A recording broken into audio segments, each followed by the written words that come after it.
fish fillet with yang chow fried rice. But before that, let's prepare first the ingredients for the breaded fish. Okay, so we have here salt, lemon juice, pepper, cream dory, breadcrumbs, flour, and beaten egg. Okay, first we're going to marinate the fish with lemon juice,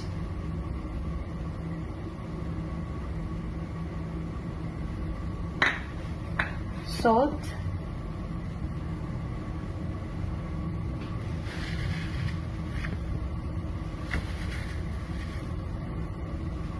and pepper, of course.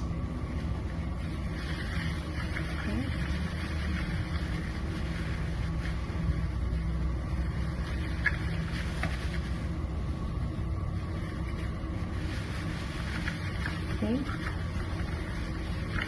And then leave for about some few minutes for the flavor to sink in. Okay, after marination, we're going to coat the fish in flour, then dip it in beaten egg and breadcrumbs.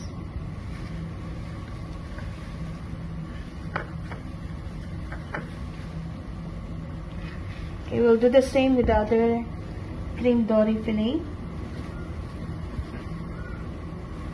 Make sure it's evenly coated. Dip in egg.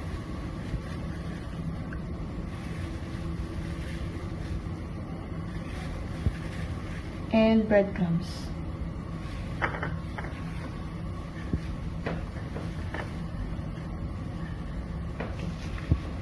Now we're ready to fry them. Okay, so now we're ready to fry the fishes. Okay, so now we're going to heat oil. It would be better if you deep fry them. Okay, and then just wait until it's thoroughly heated. When the oil is heated, we're going to deep fry the cream dory fish fillet. Lower the fire before you put the fishes in. Para maiwasan pumuti lang stick.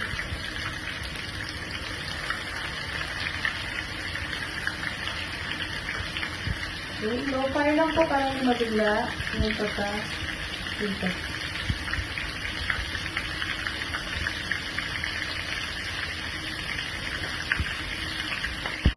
Okay, fry the fish fillet on the other side.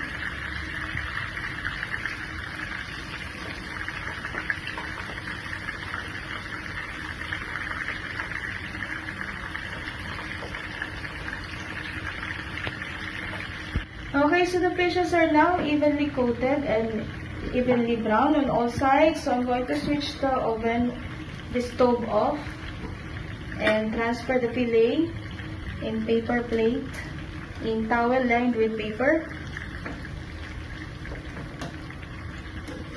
With plate lined with paper towels. Okay, so that the excess oil will be absorbed.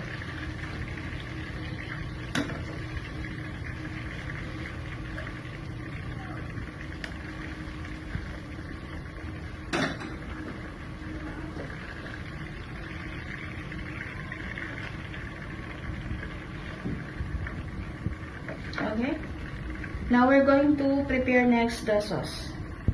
For the sweet and sour sauce, the ingredients are the following: salt, pepper, cornstarch diluted in water, julienne cut bell pepper and carrots, chopped onion, minced garlic, pineapple chunks, pineapple juice, butter, and ketchup.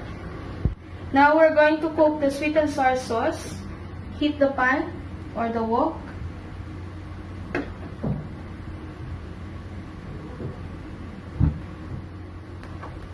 We're going to melt the butter.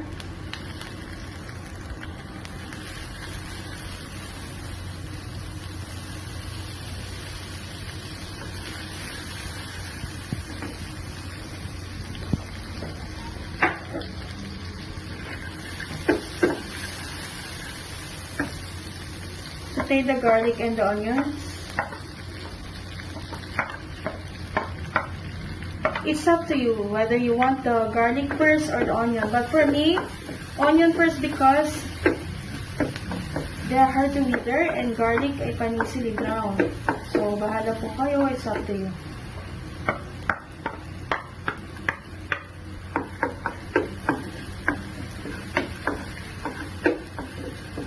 And then the other ingredients. Let's saute first the carrots.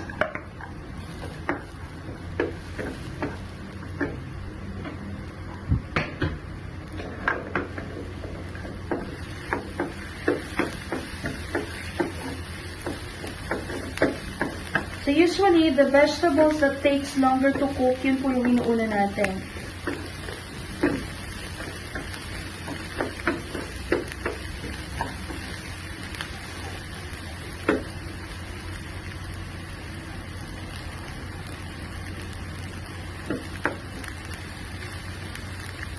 Then we add the bell pepper.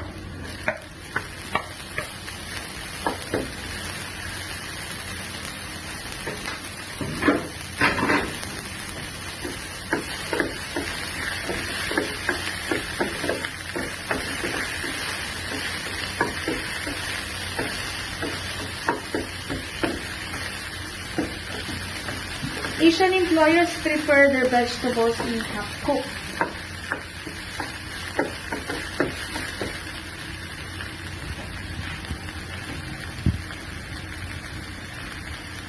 Now we're going to add the pineapple juice.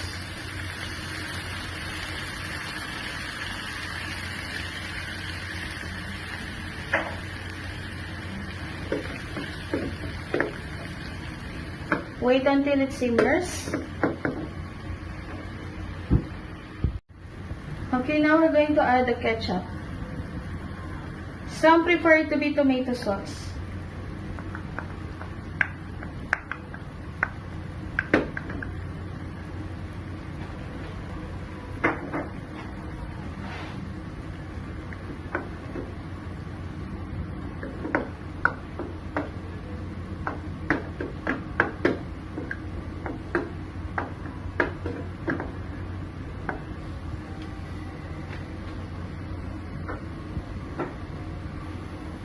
The pineapple chunks.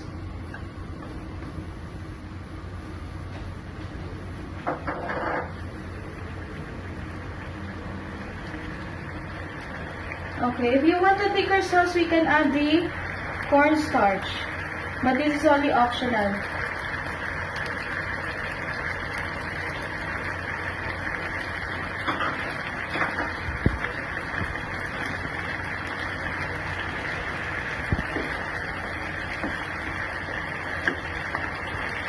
Season with salt and pepper.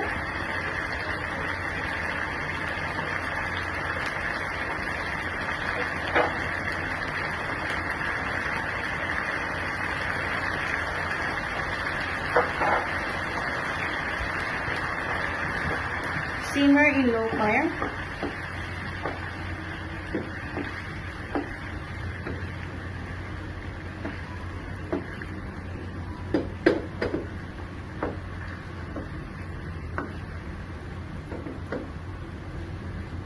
And this is our sweet and sour sauce.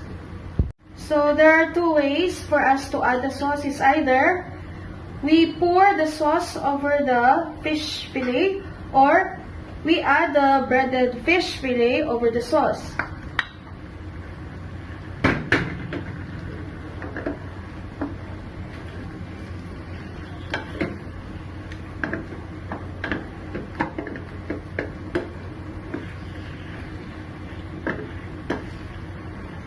You just mix until they are evenly coated.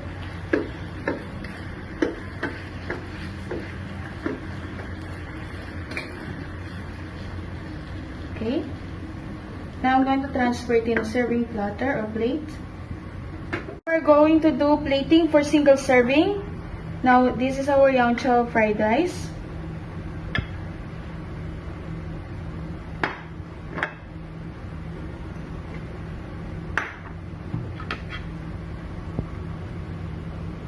Garnish with shrimp on top. Then, parsley. Then we're going to pair it with the breaded fish fillet we cooked earlier.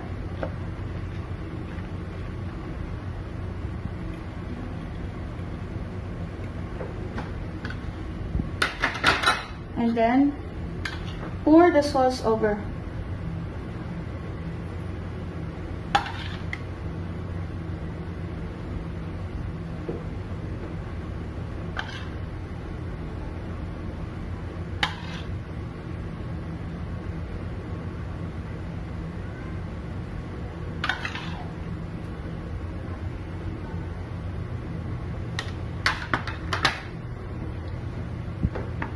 This is our yum chow fried rice with sweet and sour fish.